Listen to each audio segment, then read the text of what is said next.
الحمدللہ رب العالمین والصلاة والسلام علی سید الانبیاء والمرسلین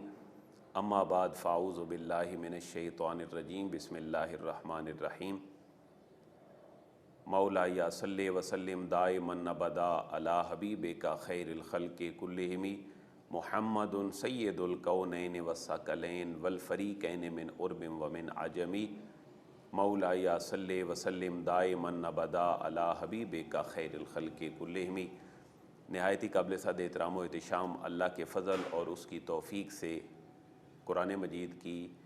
صورتوں کے خلاصہ کے سلسلے میں آج الحمدللہ ہم سورۃ الانعام کو شروع کرنے لگے ہیں، اور آج کا ہمارا سیشن سورۃ الانعام کے اوپر ہوگا۔ ابتدائی تعارف میں یہ بات آپ ذہن نشین فرما لیں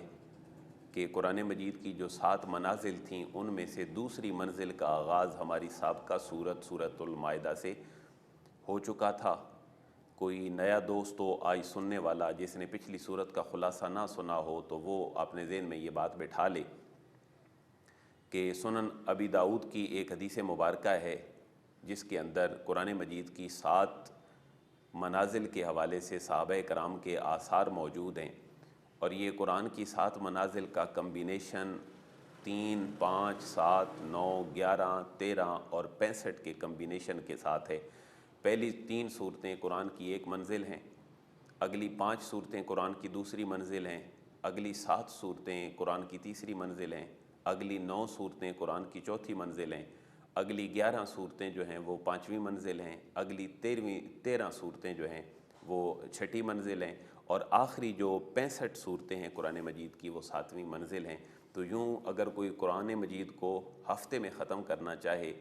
اور اس کی تکمیل کی سعادت سے بہرہ مند ہونا چاہے تو وہ ہفتے میں ایک منزل کو پڑھ سکتا ہے۔ الحمدللہ ہماری ایک منزل پوری ہو چکی۔ سورہ مائدہ سے ہماری دوسری منزل کا آغاز تھا، جس کی آج جو ہے وہ دوسری سورہ مبارکہ سورہ انعام ہمارے سامنے موجود ہے۔ اور ایک اور تعارفی بات اپنے ذہن میں بیٹھا لیں کہ قرآن مجید کے پہلے 10 پاروں کی تمام صورتیں تقریباً جو ہیں وہ مدنی ہیں، سوائے 2 صورتوں کے، ایک سورہ انعام اور دوسری متصل اس کے بعد کی صورت سورہ اعراف۔ یہ ٹوٹلی مکی صورتیں ہیں سوائے چند آیات کے جن کا تذکرہ میں تعارف میں مزید آپ کے سامنے رکھ دوں گا۔ اور سورہ فاتحہ جو قرآن کا مقدمہ تھی وہ مکی بھی ہے اور مدنی بھی ہے۔ اس کو اسبع المثانی کہنے کی جتنی آراء ہیں اور وجوہات ہیں ان میں سے ایک یہ بھی ہے کہ وہ مکہ میں بھی نازل ہوئی اور مدینہ طیبہ میں بھی نازل ہوئی، لہذا یہ جو جوڑا ہے صورتوں کا سورۃ الانعام اور سورۃ الاعراف، یہ دونوں کی دونوں صورتیں جو ہیں یہ مکی ہیں سوائے 2-3 چند آیات مبارکہ کے۔ اور یہ سورۃ الانعام قرآن مجید کی ان صورتوں میں سے ہے، ان 7 صورتوں میں سے ہے جو جانوروں کے نام پر ہیں، حیوانات کے نام پر ہیں۔ مثلا سورہ بقرہ جو ہے وہ گائے کے نام پر تھی، سورۃ الانعام، انعام کا معنی جو ہے وہ مویشی ہے، جانور ہے، اور اس سورہ مبارکہ میں 2 مقامات پر چونکہ انعام کا لفظ اس سورت کے اندر ہی موجود ہے اس وجہ سے اس کا نام جو ہے وہ انعام ہے۔ اور اس طرح سورہ نحل ہے، سورہ نمل ہے، سورہ عنکبوت ہے، اور سورۃ العادیات ہے، سورۃ الفیل ہے۔ یہ بچوں کے لیے ایک معروضی سوال ہے کہ قرآن مجید کی 7 صورتیں ایسی ہیں جو حیوانات کے ناموں پر ہیں، ان میں سے ایک آج کی سورہ مبارکہ ہے جو سورہ نحل ہے۔ اس کے تعارف اور اس کے شان نزول کے حوالہ سے مختلف روایات ہیں جو مفسرین نے، محدثین نے بیان کی ہیں۔ ان میں سے ایک اس کی فضیلت یہ ہے کہ یہ سورہ مبارکہ جو ہے یہ 70,000 فرشتوں کے جھرمٹ میں نازل کی گئی۔ آقا کریم علیہ السلام اس وقت تسبیح پڑھ رہے تھے، سبحان اللہ العظیم، اور یہ سورہ مبارکہ یک بارگی نازل ہوئی، دفعتاً ایک ہی دفعہ یہ پوری صورت نازل ہوئی، اور اسی رات کو آقا کریم علیہ السلام نے جو کاتبین وحی تھے ان کو یہ سورہ مبارکہ لکھوا دی۔ تو یہ اس حوالے سے کچھ اس کی باتیں ہیں۔ جناب وہب بن منبہ سے ایک مشہور روایت ہے جس کو مفسرین نے ذکر کیا ہے کہ یہ جو سورۃ الانعام ہے اس کا آغاز اور تورات کا آغاز ایک جیسا ہے، اور تورات کا اختتام اور سورہ ہود کا جو اختتام ہے یہ ایک ہی طرح سے ہے۔ اللہ تبارک و تعالیٰ کی تحمید اور تجلیات کے ذکر سے اس سورت اور سورہ ہود اور تورات کا جو اختتام اور ابتدائیہ ہے اس کو ایک دوسرے سے ایسوسیٹ کیا گیا ہے۔ اس سورہ مبارکہ کی 2-3 آیات جو ہیں ان کے بارے میں مفسرین کی آراء ہیں کہ یہ سورت تو مکی ہے لیکن وہ جو آیات ہیں وہ مدنی ہیں۔ پھر آقا کریم علیہ الصلوۃ والسلام نے ان آیات کو اس سورت کے اندر ان کے مقامات پر رکھوا دیا، اور یہی ہمارے ہاں ترتیب توقیفی کے نام سے مشہور ہے۔ ترتیب نزولی وہ ہے جس پہ قرآن نازل ہوا تھا، ترتیب توقیفی وہ ہے جو اللہ کے حکم سے آقا کریم علیہ الصلوۃ والسلام نے اپنی ظاہری حیات کے آخری دنوں میں جو ترتیب لگوائی تھی وہ ترتیب توقیفی ہے۔ اس کی آیت نمبر 91 اور اس کی آیت نمبر 141 جو ہے اس کے بارے میں روایات ہیں کہ یہ مدینہ طیبہ میں نازل ہوئیں اور یہودیوں کے بارے میں نازل ہوئیں۔ کعب بن اشرف کا نام مفسرین نے لکھا ہے، مالک بن سیف کا نام مفسرین نے لکھا ہے، تو یہ ان کے بارے میں نازل ہوئیں، ان کو اس مقام پہ ذکر کر دیا جائے گا۔ یہ سورت چونکہ مکی ہے،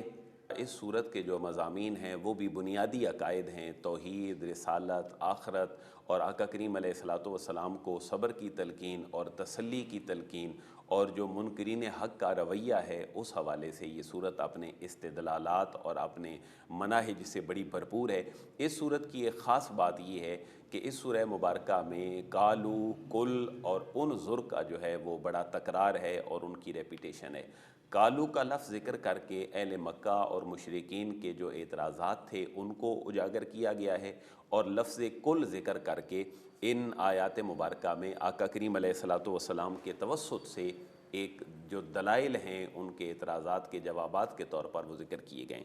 اس صورت کا امتیازی وصف ایک یہ ہے کہ اس میں لفظ کل بڑی کثرت کے ساتھ آیا ہے، اور اس کی تعداد اس صورت میں تقریباً 35 ہے۔ 35 دفعہ لفظ کل ذکر کیا گیا ہے، یعنی اللہ نے اپنے حبیب کی زبان اقدس سے ان کے اعتراضات کو جو ہے وہ رفع کیا ہے۔ چونکہ صورت مکی ہے اور مکی صورتیں غور و فکر کی دعوت دیتی ہیں، اس صورت میں بھی اہل مکہ کو اور بالخصوص اور بالعموم حضرت انسان کو غور و فکر کی دعوت دی گئی ہے کہ اے انسان اپنی ذات میں، اپنی تخلیق میں غور کرو، اور پھر آفاق میں غور کرو، پوری کائنات میں، تو تمہیں اپنے خالق کا جو ہے وہ ضرور پتہ چل جائے گا۔ تو یہ کچھ اس صورت کی امتیازی چیزیں ہیں ابتدائی تعارف کے حوالے سے۔ باقی اس کے اندر جا بجا جو ہے وہ اللہ تعالیٰ کی قدرت کو بڑے دلائل کے ساتھ جو ہے وہ واضح کیا گیا ہے۔ اور جیسے کہ پہلے میں عرض کر چکا ہوں کہ اس کو انعام کہنے کی وجہ یہ ہے کہ اس کی 2 آیات 136 اور 138 میں یہ انعام یعنی مویشی کا لفظ آیا ہے، اس وجہ سے اس پوری صورت کا نام ہی انعام رکھا گیا۔ اس کی ایک خاص وجہ یہ ہے کہ اہل مکہ جانوروں کے حلال اور حرام ہونے میں اپنے خود ساختہ نظریات کے قائل تھے کہ اتنی عمر کا جانور ہو، وہ اتنے بچے پیدا کر لے تو وہ ہمارے لیے حلال ہوگا، یہ اللہ کے لیے ہے، اور یہ معاذ اللہ غیر اللہ کے لیے ہے، یہ مردوں کے لیے ہے، یہ عورتوں کے لیے ہے۔ تو اس جو خود ساختہ حلال اور حرام ہونے کا تصور ہے وہ اس صورت کے اندر ختم کیا گیا ہے، اور حلال اور حرام ہونے کا تصور اللہ اور اس کے رسول کے جو اختیارات ہیں ان کی طرف نشاندہی کی گئی ہے۔ اس حوالے سے اس پوری سورہ مبارکہ کا نام ہی سورہ انعام ہے۔ اس کی آیات جو ہیں وہ 165 ہیں، 165 آیات مبارکہ ہیں، اور ان میں جا بجا جو تذکرہ ہے وہ انہی مکی موضوعات والا تذکرہ ہے، یعنی 5-6 موضوعات آپ ہر مکی صورت کو پڑھتے ہوئے اپنے ذہن میں بٹھا لیں۔ شرک کا رد کیا گیا ہوگا ہر مکی صورت میں، اور اللہ تعالیٰ کی جو توحید ہے، وحدانیت ہے، اور اس کی جو قدرت ہے اس کو بڑے دلائل کے ساتھ واضح کیا جاتا ہے ہر مکی صورت میں۔ اس صورت میں بھی وہی اسلوب ہے۔ آقا کریم علیہ الصلوۃ والسلام کی رسالت کو اہل مکہ بھی ماننے کے لیے تیار نہیں تھے، اور مدینے میں آ کر جو اہل کتاب تھے یہودی اور عیسائی وہ بھی ماننے کے لیے تیار نہیں تھے۔ لہٰذا آقا کریم علیہ الصلوۃ والسلام کی رسالت کو مکی صورتوں میں خصوصیت کے ساتھ بیان کیا گیا ہے، ان کے اعتراضات کو اٹھا کے وہ آیات کے ضمن میں ان کے اعتراضات جو ہیں وہ میں آپ کی خدمت میں پیش کر دوں گا۔ تو مرنے کے بعد دوبارہ اٹھنا یعنی حیات بعد الموت، یہ ان کے لیے آسان بھی نہیں تھا اور ان کا امتحان بھی تھا، مانتے بھی نہیں تھے۔ تو اس صورت میں جا بجا اللہ کی قدرت کو جس نے پیدا کیا ہے پہلی دفعہ وہ دوبارہ اٹھانے پر قادر ہے، اس کو بڑے واضح الفاظ میں بیان کیا گیا۔ آقا کریم علیہ الصلوۃ والسلام کو توحید، رسالت اور آخرت جیسے عقائد سے انکار پر جس طرح کے رویے کا سامنا ہوتا تھا اس میں ہر جگہ پر آقا کریم علیہ الصلوۃ والسلام کو تسلی دی گئی ہے۔ یہ اس کے مرکزی موضوعات ہیں۔ اگر ہم اس کی 165 آیات مبارکہ کو موٹے موٹے مضامین میں تقسیم کریں تو ہمارے سامنے اس کی پہلی جو 18 آیات ہیں وہ اس صورت کا مقدمہ ہمیں نظر آتی ہیں، جن کے اندر پورے مکی صورتوں کے اور سورہ انعام کے سارے موضوعات کو مقدمے کے اندر بڑے پیارے انداز میں سمو دیا گیا ہے۔ یعنی توحید کی بات کر دی گئی ہے، آقا کریم علیہ الصلوۃ والسلام کی رسالت کی بات پہلے مقدمے میں کر دی گئی ہے، اور مرنے کے بعد دوبارہ اٹھنے کی بات کر دی گئی ہے۔ ان کے اعتراضات کو بڑے اختصار کے ساتھ بیان کر کے ان کا جواب بھی دے دیا گیا ہے، اور قرآن مجید منزل من اللہ ہے۔ نبی پاک علیہ تحیۃ و ثنا کی جو تسلی اور تشفی ہے، یہ ساری پہلی 18 آیات میں ان چیزوں کو بڑے واضح الفاظ میں بیان کر دیا گیا ہے۔ میں ایک ان کا برڈ آئی ویو آپ کی خدمت میں رکھ دیتا ہوں۔ الحمدللہ الذی خلق السماوات والارض وجعل الظلمات والنور، یہ پہلی آیت مبارکہ کا ایک حصہ ہے جو میں نے پڑھا ہے کہ اللہ تعالیٰ کے لیے ہی ساری تعریفیں ہیں جس نے آسمان اور زمین پیدا کیے اور تاریکی اور نور جو ہیں وہ اس نے بنائے۔ تو یہ اللہ کی قدرت جو ہے اس کو ابتدائی سورت کی پہلی آیت میں ہی بتلایا جا رہا ہے کہ باقی الہوں کو چھوڑو، اس اللہ کی طرف آ جاؤ جو زمین و آسمان کا جو ہے وہ خالق ہے۔ اور اس کے بعد وہ هو الذی خلقکم من طین، یہاں سے انسان کو اس کی حقیقت بتلائی جا رہی ہے۔ قضا اجلا، اللہ تعالیٰ موت اور حیات کا خالق ہے۔ وَأَجَلٌ مُّسَمًّى عِندَهُ ثُمَّ أَنتُمْ تَمْتَرُونَ، یہ وہ بات ہے کہ جو حیات بعد الموت کے حوالے سے ہے اور دنیا کی عارضی زندگی کی طرف جس سے اشارہ ہے۔ وَهُوَ اللَّهُ فِي السَّمَاوَاتِ وَفِي الْأَرْضِ، یہ وہی اللہ کی قدرت کاملہ بیان کی جا رہی ہے۔ اور پھر منکرین حق کی جو ایک سرشت اور عادات ہیں ان کو بڑے آسان سے الفاظ میں اور بڑے اس شارٹ سے مقدمے میں بتلایا گیا کہ الا کانوا عنہا موردین، ہمیشہ منکرین حق کی سرشت رہی ہے کہ وہ حق سے اعراض کرتے ہیں۔ فقد کذبوا بالحق، اور وہ جو حق بات ہے اس کو جھٹلاتے ہیں۔ یہ سارے منکرین حق کی جو عادات ہیں یہ یہاں پر بیان کر کے پوری صورت کو میں ان کو پھیلا دیا گیا ہے تاکہ قاری پہلے مقدمے میں پڑھ لے، اس کے لیے اگلی صورت کا سمجھنا آسان ہو۔ اور یستہزئون، یہ ابتدائی 5ویں آیت میں بیان کر دیا گیا کہ وہ استہزاء کرتے ہیں، گویا کہ اعراض کرتے ہیں، تکذیب کرتے ہیں اور استہزاء کرتے ہیں۔ یہ ان منکرین حق کی جو سرشت ہے اس کو بار بار بیان کیا جا رہا ہے۔ اور جب لاجواب ہو جاتے ہیں تو پھر قرآن بیان کر رہا ہے لَقَالَ الَّذِينَ كَفَرُوا إِنْ هَذَا إِلَّا سِحْرٌ مُّبِينٌ، انبیاء کے بڑے قوی استدلالات کے بعد جو توحید و رسالت اور آخرت اور اللہ کی وحدانیت اور اسلام کے بنیادی عقائد پہ مشتمل ہوتے ہیں، جب منکرین حق اس کے سامنے لاجواب ہو جاتے ہیں تو پھر آخری حربہ ان کے پاس یہ ہوتا ہے کہ وہ کہہ دیتے ہیں کہ یہ تو نبی نہیں، معاذ اللہ یہ تو جادوگر ہے اور اس نے واضح جادو کر دیا گیا ہے، اس نے واضح جادو کیا ہے، جس کے بعد ہم اس کی تعلیمات کو اس سینس میں دیکھ رہے ہیں۔ 8 نمبر آیت مبارکہ جو مقدمے کی ہے، یہاں پر ایک اور اعتراض منکرین حق کا بیان کیا گیا ہے جو آپ کو ہر مکی صورت میں جا بجا نظر آئے گا۔ وَقَالُوا لَوْلَا أُنزِلَ عَلَيْهِ مَلَكٌ، وہ کہتے ہیں کہ کوئی نبی بن کے آنا ہی تھا تو کوئی فرشتہ نبی بن کے آ جاتا۔ اللہ رب العزت فرما رہے ہیں محبوب ان کو بتلا دیں وَلَوْ أَنزَلْنَا مَلَكًا لَقُضِيَ الْأَمْرُ ثُمَّ لَا يُنظَرُونَ، کہ محبوب ہم اس بات پہ قادر ہیں کہ ہم فرشتے کو نازل کر دیں، اور لیکن جب فرشتہ نازل ہو جائے گا تو اس کی 2 صورتیں ہوں گی کہ اے منکرین حق، فرشتہ تو تمہاری موت کے وقت آئے گا، پھر تم کچھ نہیں کر سکو گے۔ دوسری بات یہ ہے کہ فرشتہ بھی نبی بن کر آ سکتا تھا لیکن تم اس کو دیکھنے کی طاقت نہیں رکھتے تھے۔ تو یہ اس طرح کے جو اعتراضات ہیں۔ پھر آقا کریم علیہ الصلوۃ والسلام کو جو تسلی دی گئی ہے ہر مکی صورت میں، اس کی ایک جھلک ہمیں سورہ انعام کے مقدمے میں نظر آتی ہے۔ اللہ فرما رہے اپنے حبیب کو وَلَقَدِ اسْتُهْزِئَ بِرُسُلٍ مِّن قَبْلِكَ فَحَاقَ بِالَّذِينَ سَخِرُوا مِنْهُم مَّا كَانُوا بِهِ يَسْتَهْزِئُونَ، کہ محبوب آپ تسلی رکھیے، آپ سے پہلے بھی جو رسول ہیں ان کا مذاق اڑایا گیا اور ان کے ساتھ منکرین حق ٹھٹھا کرتے تھے، ان کی تعلیمات کو پہ کان نہیں دھرتے تھے، لہذا محبوب آپ تسلی رکھیں۔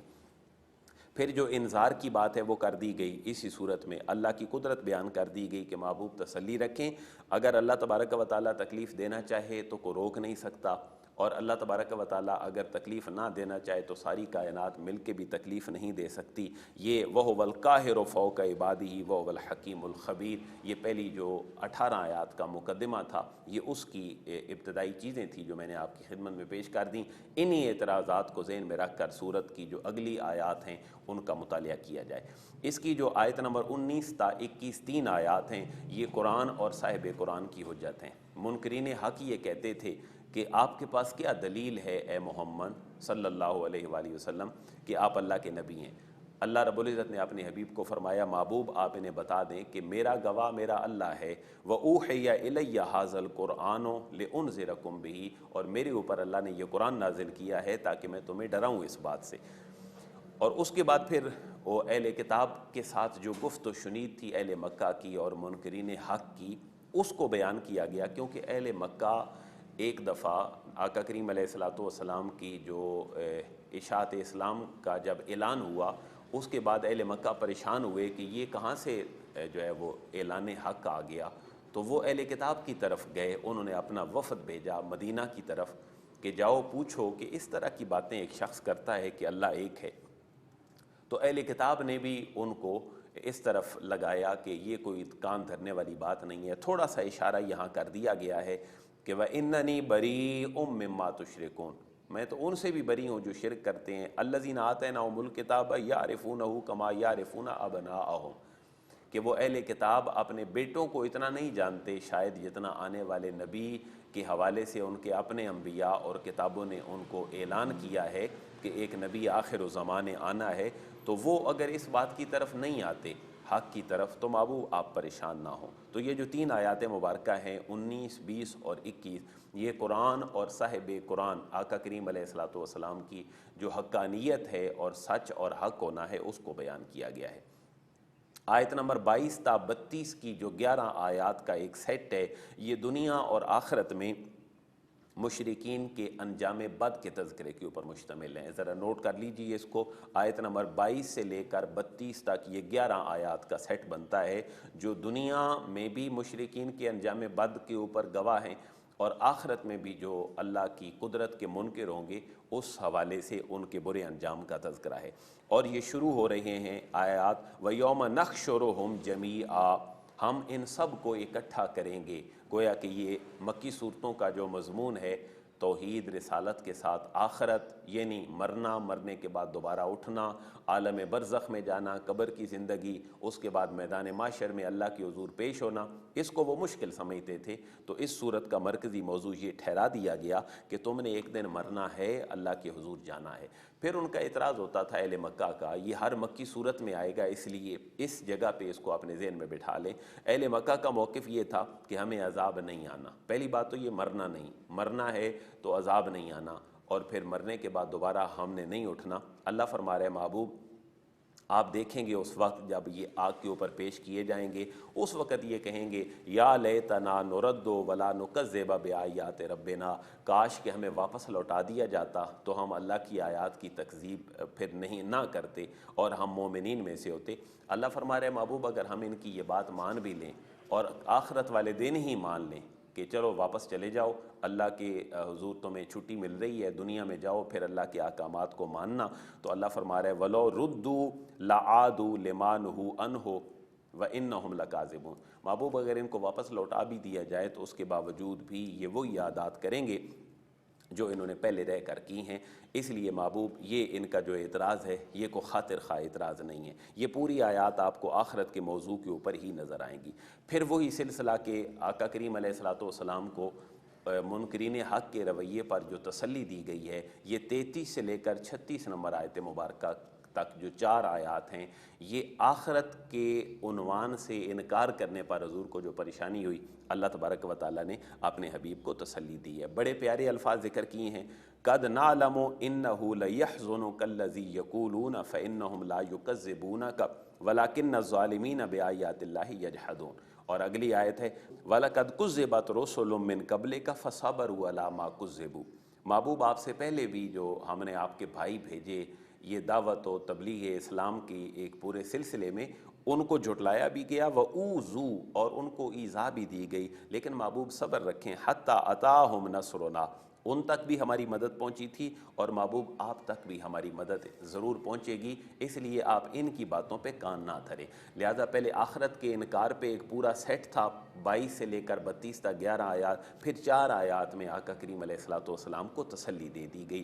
ان کو ذرا پڑھا جائے بہترین الفاظ میں۔ اس کے بعد آیت نمبر 37 سے لے کر آیت نمبر 49 تک کی جو 13 آیات ہیں ان پر اللہ تبارک و تعالیٰ نے بڑا دھمکی والا جو طریقہ اور انداز ہے، انذار اور ڈرانا ہے، اللہ تبارک و تعالیٰ نے وہ اسلوب اپنایا ہے، اور اسی لب و لہجے میں جو میں نے تعارف میں عرض کیا کہ منکرین حق کے جو اعتراضات ہیں وہ قالو کے ساتھ ہیں اور کل کے ساتھ پھر اللہ نے اپنے حبیب کی زبان سے ان کو جوابات دیے ہیں۔ یہاں بھی 37 نمبر آیت کا آغاز ہو رہا ہے وَقَالُوا لَوْلَا نُزِّلَ عَلَيْهِ آیَةٌ مِّن رَبِّهِ، اللہ تعالیٰ کی طرف سے کوئی نشانی کیوں نہ آئی کہ آپ اللہ کے نبی ہیں، آپ آ گئے پھر معجزات کو طلب کر رہے ہیں۔ تو اللہ اپنے حبیب کی زبان اقدس سے یہ اعلان کروا رہا ہے قُلْ إِنَّ اللَّهَ قَادِرٌ عَلَىٰ أَن يُنَزِّلَ آیَةً وَلَٰكِنَّ أَكْثَرَهُمْ لَا يَعْلَمُونَ، محبوب آپ انہیں فرما دیں کہ اللہ ہر آیت، ہر نشانی، ہر معجزہ جو ہے اس کو دینے پر قدرت رکھتا ہے، لیکن محبوب یہ پھر نہیں جانتے، اور یہ اگر غور کریں تو انہیں تو بہت ساری نشانیاں مل جائیں گی۔ پھر اللہ نے یہاں پر تذکرہ فرمایا ہے آفاق کے اندر غور و فکر کا، وَمَا مِن دَابَّةٍ فِي الْأَرْضِ، جو چوپائے ہیں ان کا تذکرہ ہے محبوب، یہ اس کی طرف اگر غور کریں تو میری ذات کا پتہ چل جائے گا، اور جو پرندہ اڑتا ہے اپنے پروں کے ساتھ ہواؤں میں محبوب اگر یہ اس کی طرف غور کریں تو پھر بھی انہیں پتہ چل جائے گا کہ یہ طاقت ان کو کس نے دی ہے۔ تو یہ اللہ تعالیٰ کی جو قدرت ہے اور اس کو نہ ماننے پر اللہ کا جو دھمکی والا انداز ہے، یہ اللہ تبارک و تعالیٰ نے بیان فرمایا وَلَقَدْ أَرْسَلْنَا إِلَىٰ أُمَمٍ مِّن قَبْلِكَ، محبوب ہم سے آپ سے پہلے جو ہم نے رسول بھیجے فَأَخَذْنَاهُمْ بِالْبَأْسَاءِ وَالضَّرَّاءِ لَعَلَّهُمْ يَتَضَرَّعُونَ، محبوب تسلی رکھیں، ان انبیاء کو تکالیف دی گئیں اور ان کے جو منکرین تھے ان کو تباہ و برباد بھی کر دیا گیا، اور محبوب ان کا انجام بھی ایسا ہی ہوگا۔ بلکہ ایک ایسا تحکمانہ جملہ بولا کہ عربی جاننے والا بندہ، ذوق رکھنے والا بندہ اس کو بڑا بہتر سمجھ سکتا ہے۔ فَقُطِعَ دَابِرُ الْقَوْمِ الَّذِينَ ظَلَمُوا، محبوب ان کی تو دم کاٹ کے رکھ دی گئی، ان کا نام اور نشان مٹا دیا گیا جو ظالم قومیں تھیں، جو انبیاء کی منکر تھیں۔ قُلْ أَرَأَيْتُمْ إِنْ أَخَذَ اللَّهُ سَمْعَكُمْ وَأَبْصَارَكُمْ وَخَتَمَ عَلَىٰ قُلُوبِكُمْ مَنْ إِلَٰهٌ غَيْرُ اللَّهِ يَأْتِيكُمْ بِهِ، کہ محبوب انہیں کہیں کہ اگر اللہ تمہاری سماعتیں چھین لے، اگر اللہ تمہاری آنکھیں چھین لے، تمہارے دلوں پر مور لگا دے، من الہ غیر اللہ، اللہ کے علاوہ کون ایسا معبود ہے جو پھر تمہیں یہ چیزیں لا کر دے۔ پھر وہی اسلوب انظر، محبوب غور کیجئے، ان کو غور کی دعوت دیجئے، کیف نصرف الآیات ثم ہم یصدفون۔ قل ارأیتم ان اتاکم عذاب اللہ بغتہ، اگر تمہیں اچانک عذاب آ جائے تو پھر کیا کیا جائے گا، تم کیا کرو گے؟ یہ اللہ کی قدرت کی باتیں ہیں جو ان کو بتلائی جا رہی ہیں، اور یہ پورا سیٹ ہے تقریباً 13 آیات کا، 37 سے لے کر 49 نمبر آیت مبارکہ تک۔ اب 50 نمبر آیت سے لے کر 67 نمبر آیت تک یہ تقریباً کوئی 18 آیات کا ایک پورا سیٹ ہے جو آقا کریم علیہ السلام کو ہدایات دی جا رہی ہیں۔ محبوب آپ سے یہ طرح طرح کی ریکوائرمنٹس کرتے ہیں کہ آپ یہ کر دیں تو ہم ایمان لے آئیں گے، آپ ہمیں، ہمارے آباء و اجداد اٹھ کر قبروں سے آئیں اور ہمیں آ کر بتائیں کہ ہم ایسے لوگ تھے، تم ایسے لوگ ہو، تو پھر ہم مان جائیں گے، کوئی فرشتہ آ جائے تو مان جائیں گے۔ اللہ ان کو بتلا رہا ہے کہ محبوب ان کو ذرا واضح الفاظ میں اعلان فرما دیجئے کہ میں تمہیں دنیاوی تمہاری منڈیوں کے بھاؤ بتانے نہیں آیا۔ تو یہ جو آیات ہیں 50 سے لے کر 67 نمبر تک 18 آیات، یہ اللہ اپنے حبیب کو ان کی ریکوائرمنٹس پہ کان نہ دھرنے کا حکم فرما رہا ہے، اور اللہ فرما رہا ہے محبوب ان کو بتا دیں کہ لا اقول لکم عندی خزائن اللہ، میں تمہیں یہ نہیں کہتا کہ اللہ کے خزانوں کی چابیاں میرے پاس ہیں، میں غیب نہیں جانتا، میں تمہیں یہ بھی نہیں کہتا کہ میں فرشتہ ہوں، میں تو صرف اس بات کی پیروی کرتا ہوں جو میرا رب مجھے وہی کر دیتا ہے۔ تو میں تمہیں مادی فوائد بتانے نہیں آیا، میں تمہیں پیغام ہدایت کی طرف، پیغام ہدایت دینے کے لیے آیا ہوں، تمہیں راہ راست کی طرف لانے کے لیے آیا ہوں، نہ کہ تمہیں تمہارے مادی فوائد اور تمہاری منڈیوں کے ریٹ اور بھاؤ بتلانے کے لیے آیا ہوں۔ تو پھر اس کے ساتھ کل کا تکرار ہے اس پورے 50 نمبر سے لے کر 67 نمبر آیات کے جو 18 آیات کا سیٹ ہے، اس میں قل انی نہیت ان اعبد الذین تدعون من دون اللہ، یہ بھی لفظ کل کے ساتھ ہے کہ اللہ فرما رہے محبوب ان کو فرما دیں کہ میں تو منع کر کے بھیجا گیا ہوں کہ میں اللہ کے علاوہ کسی کی عبادت کروں۔ قل لا اتبع اہواءکم، محبوب یہ بھی اعلان فرما دیجئے کہ میں تمہاری خواہشات کی پیروی کے لیے نہیں آیا کہ تم جو بات کہو میں دفعتاً تمہارے سامنے پیش کر دوں تو تم پیغام ہدایت کو قبول کرو گے۔ اگر تم نے پیغام ہدایت قبول کرنا ہے تو اتمام حجت کر دیا گیا، نبی کا کام ابلاغ اور تبلیغ ہے، وہ کر دیا گیا، اگر تم اس کی طرف نہیں آتے تم اس کا خود انجام دیکھ لو گے۔ پھر 57 نمبر آیت مبارکہ میں بھی کل کے ساتھ بات ہے، 58 نمبر آیت مبارکہ میں بھی کل کے ساتھ بات کی گئی ہے، اور وَعِندَهُ مَفَاتِحُ الْغَیْبِ کہ اللہ کے پاس ہی جو ہیں وہ غیب کی چابیاں ہیں، اللہ کے علاوہ ان کو کوئی نہیں جانتا۔ صحیح بخاری کے اندر اس کی مزید تشریح موجود ہے، 4627 نمبر حدیث مبارکہ ہے صحیح بخاری کی، اور سورہ لقمان کی جو 34 نمبر آیت ہے وہاں مفاتیح الغیب سے مراد 5 چیزوں کو ذکر کر دیا گیا ہے کہ قیامت کب آئے گی، بارش کب برسے گی، ماں کے پیٹ میں کیا ہے، کل کیا ہوگا، اور کس جگہ پر کون مرے گا۔ یہ ذاتی علم اللہ تبارک و تعالیٰ کے پاس ہے، اور اللہ نے پھر اپنے انبیاء کو، اپنے نیک لوگوں کو جتنا عطا فرمایا ہے یہ اس کی عطا سے ہے۔ یہ ذاتی علم صرف اللہ کے پاس ہے، عطائی علم اس نے اپنے انبیاء کو جتنا وہ چاہتا تھا اس نے عطا فرمایا ہے۔ یہ سلسلہ مزید آگے چل رہا ہے، جو پیغام رسالت کے مشتملات ہیں وہ بتلائے جا رہے ہیں کہ محبوب ان کو توحید کی دعوت دیں، محبوب اللہ کے نجات دینے والی ذات کے حوالے سے تعارف کروائیں۔ قل من ینجیکم من ظلمات البر والبحر، پھر آگے قل اللہ ینجیکم منہا، قل هو القادر، یعنی لفظ کل کے ساتھ جتنے دلائل ہیں وہ اہل مکہ کے سامنے رکھ دیے گئے ہیں۔ اور یہ پورا جو آقا کریم علیہ الصلوۃ والسلام کا جو پیغام ہے اس کے جتنے مشتملات ہیں یہ پوری 18 آیات مبارکہ میں بڑے کمال انداز میں بیان کر دیے گئے ہیں۔ تو اس کی 67 نمبر آیت مبارکہ تک پیغام رسالت کے جتنے کنٹینٹس ہو سکتے ہیں، توحید، رسالت، آخرت، ملائکہ، آسمانی کتابیں، اور سب سے بڑھ کر یہ اللہ تبارک و تعالیٰ کی قدرت، ہواؤں پر اس کا اختیار، اور کائنات کا وہ خالق اور مالک ہے، اس کو بڑے پیارے انداز میں بیان کر دیا گیا ہے۔ آیت نمبر 68 سے لے کر آیت نمبر 73 تک 73 تک 6 آیات کا جو سیٹ ہے یہ منکرین کے انکار رسالت کرنے پر اپنے حبیب کریم کو پھر تسلی دی گئی ہے، اور منکرین حق جو ہیں ان کو ان کے فرائض اور ان کے جو مشتملات ہیں وہ بتلائے جا رہے ہیں۔ بڑا پیارا اسلوب ہے یہاں پر، پہلے آخرت کا انکار ہوا تو حضور کو تسلی پر چند آیات جو ہیں وہ اللہ نے نازل فرما دی، یہاں پیغام رسالت کے مشتملات بتا کر پھر حضور کو تسلی دی جا رہی ہے، لیکن ساتھ ہی پھر یہ بھی کہا جا رہا ہے کہ محبوب آپ کو تو اپنے فرائض بتلا دیے گئے کہ ان کی باتوں پہ کان نہ دھریں، آپ تبلیغ دین میں اور اشاعت اسلام کے اس ابدی پیغام میں آپ مست رہیں، اور محبوب لیکن ان کو بھی بتا دیں کہ تمہارے کرنے کے کام کیا ہیں۔ یہ تقریباً 6 آیات ہیں، آیت نمبر 67 سے لے کر آیت نمبر 73 تک۔ محبوب ان کا کام یہ ہے کہ یہ فضول جگہوں پہ نہ بیٹھیں، شیطان کے اکسانے کی باتیں ہوں وہاں پر نہ بیٹھیں، محبوب آپ کے جاننے والے بھی نہ بیٹھیں، بلکہ یہ آیت نمبر جو 68 اور 69 ہے، یعنی 68 اور 69 جو ہے، اس کو ذرا دور جدید کا جو سیکولرزم ہے اور ایتھزم ہے، الحاد اور لادینیت ہے، اس کے تناظر میں پڑھا جائے۔ اللہ تبارک و تعالیٰ اپنے حبیب کریم کو بیان فرما رہے ہیں کہ محبوب جب آپ دیکھیں ان لوگوں کو کہ یہ ایسی گفت و شنید میں اور ایسی بری مجالس میں بیٹھے ہیں جہاں پر شیطان جو ہے وہ ان کو ورغلا رہا ہے، تو فَأَعْرِضْ عَنْهُمْ، اس نشست کو محبوب چھوڑ دیجئے، حَتَّى يَعُودُوا فِي حَدِيثٍ غَيْرِهِ، جب تک کہ یہ کسی دوسری بات میں نہ لگ جائیں۔ تو نوجوان نسل کے لیے اور ہم سب کے لیے یہاں بری مجالس میں جو بیٹھنا ہے اس سے اعراض کا حکم اللہ ہمیں ارشاد فرما رہا ہے، اس کے اوپر ہمیں کان دھرنے کی ضرورت ہے۔ ان کو بتلایا جا رہا ہے کہ تم نے ہر چیز کو کھیل کود اور تماشا بنا رکھا ہے، دنیا کی زندگی نے تمہیں جو ہے وہ دھوکے میں مبتلا کر دیا ہے، تم نے اللہ کے حضور جانا ہے اور تم نے جواب دینا ہے، وہاں اگر تمہارے اعمال ٹھیک نہ ہوئے تو تمہیں پھر عذاب علیم دیا جائے گا۔ یہ ساری باتیں وہ ہیں جو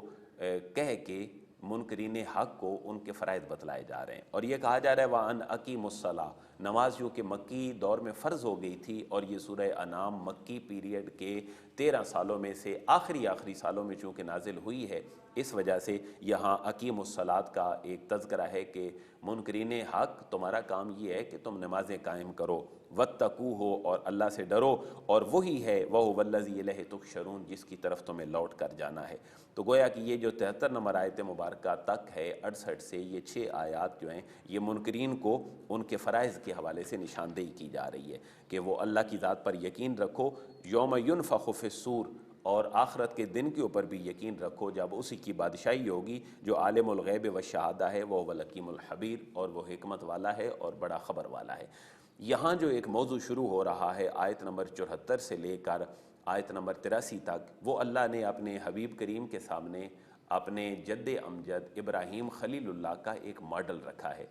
اور اس کی 2 وجوہات ہیں اس ماڈل کو ذکر کرنے کی۔ ایک وجہ تو یہ ہے کہ محبوب ان اہل مکہ کو بتائیں کہ تم ابراہیم خلیل اللہ کو اون کرتے ہو اور کہتے ہو کہ ہم ابراہیمی دین کے اوپر ہیں، دین حنیف کے اوپر ہیں، تو محبوب انہیں بتاؤ جو تمہاری باتیں ہیں وہ تو حضرت ابراہیم خلیل اللہ کے مشن کے خلاف ہیں۔ لہٰذا یہ جو آیات ہیں 74 سے لے کر 83 تک، یہ تقریباً 10 آیات میں ابراہیم خلیل اللہ کا تذکرہ ہے۔ یہ اس وجہ سے ہے کہ ان کو باور کروانا ہے کہ تمہاری عادات اے اہل مکہ اور ابراہیم خلیل اللہ کا جو دین متین تھا اور دین حنیف تھا اس میں کوئی سملیرٹی نہیں ہے، یکسر تم مخالفت میں ہو دین ابراہیمی کے۔ ابراہیمی دین تو یہ ہے جس کے اندر توحید ہے، رسالت ہے اور بتوں کی پرستش سے دوری ہے۔ یہ تذکرہ ان صورتوں میں کر دیا گیا ہے، اور اپنے حبیب کو تسلی بھی ہے کہ محبوب وہی راستہ اپنائیں آرگو کا اور استدلال کا جو آپ کے جد امجد جناب ابراہیم خلیل اللہ نے اپنایا تھا۔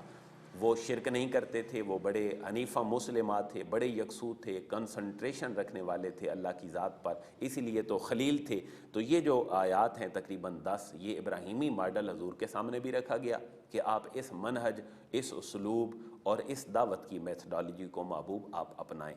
اور اس کے بعد پھر 84 نمبر آیت سے 91 نمبر آیت تک اللہ نے تقریباً 18 انبیاء کرام کا تذکرہ کر کے یہاں بھی 2 طرح کی چیزوں کو مد نظر رکھا ہے کہ محبوب ان کو بتلائیں کہ میرا پیغام وہی پیغام ہے جو مجھ سے پہلے انبیاء کا تھا۔ پھر اللہ نے 18 انبیاء کو بشمول حضرت ابراہیم کے تذکرہ کیا ہے۔ اور دوسرا اس کا رخ یہ ہے کہ محبوب آپ ان جیسا طریقہ اختیار کریں دعوت و تبلیغ میں۔ میں نوجوان نسل کی انفارمیشن کے لیے اور دعوت مطالعہ قرآن کے لیے ایک ریویو کہ قرآن مجید میں انبیاء کرام کا تذکرہ کتنی دفعہ ہے وہ میں عرض کر دیتا ہوں، کیونکہ یہاں پر تقریباً 18 انبیاء کا تذکرہ کیا گیا۔ قرآن مجید میں حضرت ابراہیم خلیل اللہ کا جو ذکر خیر ہے وہ اللہ نے قرآن میں تقریباً 66 دفعہ آپ کا نام لے کے فرمایا ہے۔ اس کے بعد جو آیت نمبر 84 سے انبیاء کا تذکرہ شروع ہو رہا تھا، اس تذکرے میں وَوَهَبْنَا لَهُ إِسْحَاقَ وَيَعْقُوبَ، وہاں پر حضرت اسحاق حضرت ابراہیم کے بیٹے اور حضرت اسحاق کے بیٹے حضرت یعقوب جن کا لقب اسرائیل تھا، جن سے پھر آگے بنی اسرائیل جو ہیں وہ پورے آئے، انبیاء بھی اور ان کی امتیں بھی، اللہ نے ان کا تذکرہ فرمایا۔ حضرت اسحاق کا تذکرہ قرآن میں تقریباً 16 دفعہ ہے۔ حضرت یعقوب کا جو نام اس میں گرامی ہے وہ بھی 16 دفعہ ذکر کیا گیا ہے۔ حضرت نوح علیہ السلام کا تذکرہ 43 دفعہ ہے، اور ومن قبل ومن ذریتہ داؤد و سلیمان، حضرت داؤد اور سلیمان کا تذکرہ 16 اور 17 دفعہ کے کمبینیشن کے ساتھ ہے۔ حضرت ایوب کو 4 دفعہ اللہ نے ذکر فرمایا ہے۔ حضرت یوسف کا تذکرہ 25 ٹائم اللہ نے قرآن میں کیا ہے، اور سب سے زیادہ تذکرہ قرآن مجید میں اور سب سے زیادہ نام حضرت موسیٰ علیہ السلام کا ریپیٹ ہوا ہے۔ آپ کلیم اللہ ہیں، آپ کا بہت بڑا مقام ہے، آپ کا نام تقریباً 133 دفعہ اللہ نے قرآن میں ذکر فرمایا ہے۔ حضرت ہارون کا 15 دفعہ اللہ نے ذکر فرمایا ہے۔ حضرت زکریہ اور یحییٰ کا 7 اور 5 دفعہ ذکر فرمایا ہے۔ حضرت عیسیٰ علیہ السلام کا 25 ٹائم، اور حضرت آدم علیہ السلام کا بھی، گو کہ یہاں نہیں ہے لیکن حضرت آدم اور حضرت عیسیٰ کا تذکرہ ایک جتنا ہی اللہ نے قرآن میں بیان فرمایا۔ حضرت عیسیٰ کا تذکرہ بھی 25 دفعہ، حضرت آدم علیہ السلام کا تذکرہ بھی جو ہے وہ 25 دفعہ فرمایا ہے۔ حضرت الیاس کا نام 2 دفعہ ذکر فرمایا ہے۔ حضرت اسماعیل کا نام 12 دفعہ، حضرت یاسا کا جو نام اس میں گرامی ہے وہ 2 دفعہ، حضرت یونس کا 4 دفعہ، حضرت لوط علیہ السلام کا 27 دفعہ اللہ نے قرآن میں ذکر فرمایا ہے۔ اور مقصد یہ ہے کہ محبوب آپ انہی اپنے بھائیوں کے جو منہج دعوت ہے اور اسلوب اور میتھڈالوجی ہے، محبوب آپ بھی اس کو اپنائیں اور ان کو بھی اس طرف لے کے آئیں کہ میرا پیغام نیا پیغام نہیں ہے اے اہل مکہ، میں انہی انبیاء کے پیغام رسالت کو تم تک پہنچانے لگا ہوں۔ یہ سورہ انعام کی آیت نمبر 86 تک اللہ نے ان انبیاء کرام کا تذکرہ کیا ہے۔ گویا کہ ایک معروضی سا سوال ذہن میں رکھا جائے کہ قرآن کی وہ کون سی صورت ہے جس میں اللہ نے 18 انبیاء کا تذکرہ کر کے اپنے حبیب کو اسی پیغام سے وابستگی کا حکم دیا ہے، تو وہ سورہ انعام ہے، اور آیت نمبر اس کی 84، 85 اور 86 میں اللہ نے ان انبیاء کرام کا تذکرہ خیر فرمایا ہے۔ اس سے اگلی 2 آیات یعنی آیت نمبر 92 اور آیت نمبر 93 میں اللہ نے قرآن کی حقانیت جو ہے اس کو بیان فرمایا ہے۔ وَهَذَا كِتَابٌ أَنزَلْنَاهُ مُبَارَكٌ مُصَدِّقُ الَّذِي بَيْنَ يَدَيْهِ وَلِتُنذِرَ أُمَّ الْقُرَىٰ وَمَنْ حَوْلَهَا ان الفاظ کے ساتھ قرآن کی حقانیت کو بیان کیا گیا ہے۔ محبوب آپ اپنی اس کتاب کے ساتھ وابستہ رہیں اور ان کو اسی کتاب کے اسلوب کے مطابق دعوت دیں۔ کیوں؟ وَهَذَا کتاب، یہ ایسی کتاب ہے محبوب انزلناہ، جس کو ہم نے نازل کیا ہے۔ یعنی اہل مکہ کا اعتراض یہ تھا کہ یہ بک جو ہے، یہ کتاب قرآن مجید جو لا ریب فیہ ہے، یہ محمد صلی اللہ علیہ وآلہ وسلم نے معاذ اللہ خود بنا لی ہے۔ تو اللہ نے فرمایا انزلناہ، اس کو ہم نے نازل کیا ہے۔ گویا کہ یہ سیلف آرگنائزڈ بک نہیں ہے، جیسے مستشرقین بھی کہتے ہیں کہ معاذ اللہ مسلمانوں کے نبی نے جو راہب ہیں عیسائیوں کے، ان سے یہ کتاب اخذ کر کے نقل کر کے ایک کتاب جو ہے وہ ترتیب دے دی۔ تو ایسی بات نہیں، اللہ فرما رہے انزلناہ، اس کو ہم نے نازل کیا ہے، مبارکن، یہ بڑی برکت والی ہے، اس کا ظاہر باطن اور اس کے مفاہیم اپنی بڑی برکتوں والے ہیں، اور مصدق الذی بین یدیہ، اور جو کچھ تمہارے پاس ہے، یعنی پوری کائنات کے انفس و آفاق اور اہل کتاب کے پاس آسمانی احکامات تورات زبور اور انجیل کی شکل میں جو کچھ تمہارے پاس ہے، یہ اس کی تصدیق کرنے والی ہے۔ اور اس لیے یہ نازل کی گئی لِتُنذِرَ أُمَّ الْقُرَىٰ، محبوب یہ جو اہل مکہ ہے، جو قرا اور وادیوں کی ماں ہے یعنی مکہ، اس کے رہنے والوں کو آپ ڈرائیں، ومن حولہا، اور اس کا جو پیغام ہے وہ آفاق تک آپ پہنچائیں، ابدی پیغام آفاقی بنائیں لوگوں کے سامنے، یہ ہم نے اس لیے نازل کیا ہے۔ تو 91 اور 92 نمبر جو آیت مبارکہ ہے، یہ اس کی آپ کہہ سکتے ہیں کہ یہ اس کی محکم آیات مبارکہ میں سے ہے، اس کو یاد کرنا چاہیے کہ اللہ کی وحدانیت اور قدرت ہے اور قرآن کی حقانیت کو بیان کیا گیا ہے۔ آیت نمبر 94 سے لے کر 106 تک یہ سیٹ تقریباً 13 آیات مبارکہ کا بنتا ہے، اور اس کے اوپر حیات بعد الموت، مرنے کے بعد کی جو زندگی ہے اس کے اوپر بڑے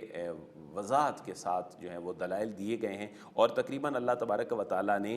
11 دلائل ذکر فرمائے ہیں کہ میں مرنے کے بعد تمہیں دوبارہ اٹھانے پر قادر ہوں، آیت نمبر 94 سے 106 تک۔ اور اس کا جو آغاز ہے وہ وَلَقَدْ جِئْتُمُونَا فُرَادَىٰ كَمَا خَلَقْنَاكُمْ أَوَّلَ مَرَّةٍ، یہاں سے ہو رہا ہے کہ تم ہمارے پاس ایسے ہی آؤ گے تنہا تنہا جواب دینے کے لیے جیسے ہم نے تمہیں پیدا کیا تھا۔ گویا کہ انسان کی پیدائش سے مرنے اور مرنے کے بعد کے احوال کی طرف اللہ نے بڑے مضبوط دلائل کے ساتھ اپنی قدرت کاملہ کو بیان فرمایا ہے۔ اور پھر اللہ فرما رہے ہیں اسی 94 نمبر آیت مبارکہ میں کہ ہم اس وقت نہیں دیکھیں گے کہ تمہارے ساتھ کوئی تمہارا سفارشی آیا ہے جن کی دنیا میں تم عبادت کرتے تھے اور جن کو تم اپنے ساتھ میں لا کر میری قدرت کا انکار کرتے تھے۔ میں تو وہ ہوں جو فالق الحب والنوا، میں تو جو دانہ اور گٹھلی ہے اس کو بھی پیدا کرنے والا ہوں، یخرج الحی من المیت، میں تو زندہ کو مردہ سے اور مردہ کو زندہ سے پیدا کرنے والا ہوں۔ یہ 11 دلائل کا پورا کمبینیشن ہے جو اللہ تبارک و تعالیٰ نے مرنے کے بعد دوبارہ جی اٹھانے پر جو قدرت ہے اللہ کی، اللہ نے 11 دلائل کے ساتھ اس کو آیت نمبر 94 سے 106 تک بیان کیا ہے۔ اس کی اگلی دلیل یہ ہے فالق الاصباح، جو صبح پیدا کرنے والا ہے۔ تو یہ اس کی حقیقت وہی سمجھ سکتا ہے جس نے رات کو آرام کیا ہو اللہ کی نعمتوں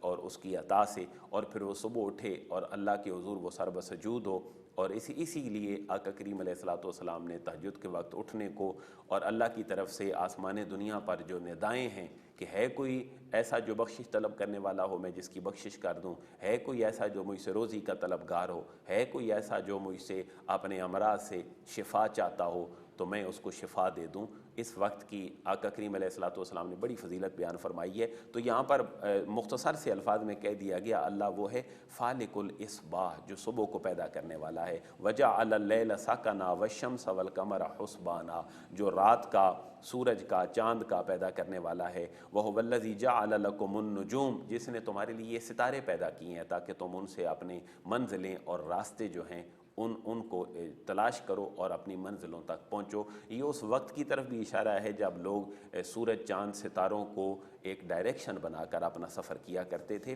اور اس بات کی طرف بھی نشاندہی ہے کہ یہ سورج چاند ستارے تمہاری عبادت کے لیے نہیں ہیں، یہ تمہارے الہ نہیں ہیں، بلکہ یہ تو تمہارے خادم ہیں، تمہیں راستہ بتانے کے لیے ہیں۔ تو بٹوین دا لائن ان کے عقیدے کی بھی اصلاح کی جا رہی ہے۔ اور اللہ وہ ہے وَهُوَ الَّذِي أَنشَأَكُم مِّن نَّفْسٍ وَاحِدَةٍ فَمُسْتَقَرٌّ وَمُسْتَوْدَىٰ، یہ بھی اللہ کی قدرت بیان کی جا رہی ہے۔ اور پھر اللہ وہ ہے وَهُوَ الَّذِي أَنزَلَ مِنَ السَّمَاءِ مَاءً، جس نے آسمان سے پانی نازل کیا ہے، فَأَخْرَجْنَا بِهِ نَبَاتَ كُلِّ شَيْءٍ، پھر اللہ تعالیٰ نے جو ہے وہ اس سے نباتات نکالی ہیں۔ گویا کہ یہ باٹنی جو ہے علم، اس کی طرف اشارہ ہے۔ تو اسلام سائنس کا مخالف نہیں بلکہ سائنس کو نظریاتی اور عملی بنیادیں فراہم کرنے والا جو ہے وہ قرآن مجید ہے۔ ہمارا کبھی دعویٰ نہیں کہ قرآن سائنس کی کتاب ہے، لیکن سائنسی علوم کی طرف نشاندہی کر کے انسان کو جو ہے وہ ایک غور و فکر کی دعوت دینے والی، سائنسی طریقہ کار کی طرف دعوت دینے والی ضرور ہے۔ اور بدیع السماوات والارض، وہ آسمانوں اور زمین کا موجد ہے، ان کا بنانے والا ہے۔ انا یکون لہ ولد، اس کا کوئی بیٹا کیسے ہو سکتا ہے؟ ولم تکن لہ صاحبہ، اس کی کوئی بیوی کیسے ہو سکتی ہے؟ وخلق کل شیء وہو بکل شیء علیم، اس نے ہر چیز کو پیدا کیا ہے اور وہ پیدا کر کے بھول نہیں گیا اس کو، وہ ایک طرف ہو کے بیٹھ نہیں گیا۔ کائنات کا خالق بھی وہی ہے، کائنات کا مدبر بھی وہی ہے، کائنات کا مدبر بھی وہی ہے، وہ بکل شیء علیم، اور وہ ہر چیز کے اوپر قدرت رکھنے والا ہے۔ لا الہ الا ہو، اس کے علاوہ کوئی جو ہے وہ الہ نہیں۔ خالق کل شیء، وہ ہر چیز کا پیدا کرنے والا ہے۔ فاعبدوہ، اے حضرت انسان اسی کی عبادت کرو۔ وہو علی کل شیء وکیل، اور وہ ہر چیز کے اوپر جو ہے وہ قدرت رکھنے والا ہے اور ہر چیز کے اوپر وکیل ہے۔ لا تدرکہ الابصار، نگاہیں اس کا احاطہ نہیں کر سکتی۔ وہو یدرک الابصار، اور وہ جو ہے وہ ہر آنکھ کا جو ہے وہ احاطہ کرنے والا ہے۔ وہو اللطیف الخبیر۔ گویا کہ یہ جو آیات مبارکہ ہیں 94 سے لے کر 106 تک، یہ ساری کی ساری جو ہیں وہ حیات بعد الموت کے اوپر قدرت خداوندی کے دلائل ہیں۔ محبوب آپ اپنے مشن میں لگے رہیے۔ اتبع ما اوحی الیک من ربک، محبوب آپ کو اللہ نے جو وحی نازل فرمائی ہے آپ اسی مشن میں لگے رہیں۔ لا الہ الا ہو، اس کے علاوہ کوئی معبود نہیں۔ وَأَعْرِضْ عَنِ الْمُشْرِكِينَ، محبوب آپ مشرکین سے اعراض کیجئے، ان کے ساتھ اپنا وقت ضائع نہ کیجئے، بار بار ان کو دلائل دے کر۔ آپ کا کام ابلاغ یعنی پہنچا دینا تھا، سو آپ نے پہنچا دیا۔ اگلی 107 سے لے کر 117 نمبر آیت مبارکہ تک جو ہے وہ اللہ اپنے حبیب کو پھر تسلی دے رہے ہیں۔ یعنی توحید کا ایک انکار ہوا تو اللہ نے دلائل دے کر اپنے حبیب کو تسلی دے دی۔ قرآن اور رسالت کا انکار ہوا، اللہ نے اپنے حبیب کو تسلی دے کر جو ہے وہ ان کے دلائل کو رد کر کے اپنے حبیب کو تسلی دے دی۔ اب جب یہ رب تعالیٰ کی قدرت کی بات کی گئی اور وہ نہ مانے تو اللہ پھر اپنے حبیب کو تسلی دے رہا ہے۔ وَمَا جَعَلْنَاكَ عَلَيْهِمْ حَفِيظًا وَمَا أَنْتَ عَلَيْهِمْ بِوَكِيلٍ، محبوب آپ کا کام ابلاغ ہے، پہنچا دینا ہے، آپ ان کے ذمہ دار نہیں ہیں، آپ نے اپنا کام پورا کر دیا ہے، بس آپ تسلی رکھیے۔ گویا کہ 107 سے لے کر 117 تک اللہ نے اپنے حبیب کو تسلی دی ہے، اور تسلی کے الفاظ یہ ہیں کہ محبوب ان کو ڈرائیں، دھمکائیں، یہ پھر بھی باز نہیں آئیں گے۔ 8ویں پارے کے آغاز میں جب سورہ انعام پہنچتی ہے تو اللہ اپنے حبیب کو تسلی دیتے ہوئے منکرین حق کی جو سرشت ہے اس کو بیان فرماتا ہے کہ وَلَوْ أَنَّنَا نَزَّلْنَا إِلَيْهِمُ الْمَلَائِكَةَ، محبوب اگر یہ ایمان لانے کا وعدہ کریں اور اس شرط پر ایمان لائیں کہ ہم آسمان سے فرشتے اتاریں جو انہیں بتائیں کہ آپ واقعی اللہ کے نبی اور یہ قرآن منزل من اللہ ہے، محبوب اگر ہم فرشتے بھی نازل کر دیں تو یہ ایمان نہیں لائیں گے۔ وَكَلَّمَهُمُ الْمَوْتَى، اور محبوب ان کے ساتھ اگر مردے بھی اٹھ کے کلام کرنے لگ جائیں، یعنی اہل مکہ کہتے تھے کہ ہمارا باپ دادا جو قصی تھا، کلاب تھا، مرہ، کعب، لوئی، یہ سب لوگ قبروں سے اٹھ کے آئیں، ہم ان کے حالات کو دیکھیں تو ہمیں پتہ چلے کہ واقعی مرنے کے بعد کی بھی کوئی زندگی ہوتی ہے۔ تو اللہ فرما رہے محبوب مردے ان سے کلام بھی کرنے کے لیے آ جائیں تو یہ پھر بھی ایمان نہیں لائیں گے۔ وَلَٰكِنَّ أَكْثَرَهُمْ يَجْهَلُونَ، یہ ان کا جہالت پر مبنی ایک دعویٰ ہے، یہ پورا تو کرنے کی ہم میں قدرت ہے لیکن محبوب یہ ایمان پھر بھی نہیں لائیں گے۔ محبوب تسلی رکھیں۔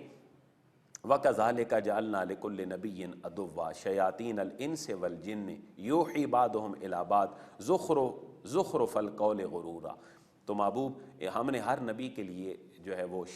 شیطان اور انسانوں اور جنوں میں سے اس کے مد مخالف رکھے ہیں۔ آپ بھی تسلی اور تشفی رکھیے، آپ ان کی باتوں کے اوپر کان نہ دھریے۔ 107 سے لے کر یہ 117 تک کا ایک ابدی پیغام ہے جو آقا کریم علیہ السلام کی تسلی اور تشفی کا پیغام لیے ہوئے ہے۔ یہاں پر یہ بھی بتلایا جا رہا ہے کہ محبوب اگر یہ پالیسی اختیار کر لی جائے اہل مکہ کے سامنے کہ کچھ لو اور دو، تو فلیکسیبلٹی کچھ قائم کر لی جائے اور جو ہے وہ انہیں کچھ لچک دے دی جائے اسلام کے ابدی پیغام عقائد عبادات کے حوالے سے، تو محبوب نہیں، یہ پالیسی بھی قدرت خداوندی اور فطرت انسانی اور اسلام کا جو ایک نیچرل اور فطرتی پیغام ہے اس کے خلاف ہے۔ اس کو ان الفاظ میں بیان کیا، وَإِن تُطِعْ أَكْثَرَ مَنْ فِي الْأَرْضِ يُضِلُّوكَ عَنْ سَبِيلِ اللَّهِ إِن يَتَّبِعُونَ إِلَّا الظَّنَّ وَإِنْ هُمْ إِلَّا يَخْرُصُونَ إِنَّ رَبَّكَ هُوَ أَعْلَمُ مَنْ يُضِلُّ عَنْ سَبِيلِهِ وَهُوَ أَعْلَمُ بِالْمُهْتَدِينَ۔ محبوب اگر ان میں سے آپ ان کی اطاعت کرنی شروع کر دیں تو یہ تو محبوب آپ کو بھی راستے سے اور آپ کی امت کو بھی راستے سے دور کر دیں گے، پھر آپ اپنے مشن سے اس طرح وابستہ نہیں رہیں گے جس طرح اللہ چاہتا ہے کہ آپ اور آپ کے غلام اس مشن کے ساتھ وابستہ رہیں۔ لہٰذا جو ہے وہ فلیکسیبلٹی نہ ہو، لچک نہ ہو، کچھ لو اور کچھ دو والی پالیسی نہ ہو، بلکہ بالکل واضح اصولوں پر اللہ کی توحید اور محبوب اپنی رسالت اور جملہ عقائد اور اسلامی نظام حیات کو بیان کر دیا جائے۔ تو اس سورہ مبارکہ کی 118 سے 150 نمبر آیت مبارکہ تک یہ جو 33 آیات مبارکہ کا ایک سیٹ ہے، یہ ایک پوائنٹ ہمیں دے رہا ہے کہ انسان کے نفع اور نقصان کے لیے حلت اور حرمت کا جو معیار اللہ اور اس کے رسول نے قائم کر دیا ہے وہی انسانوں کے لیے مفید ہو سکتا ہے۔ اس کے علاوہ کوئی نظام انسانوں کی فطرت کے مطابق ان کے لیے بہتر نہیں ہو سکتا۔ مثلاً اہل مکہ کا موقف یہ تھا کہ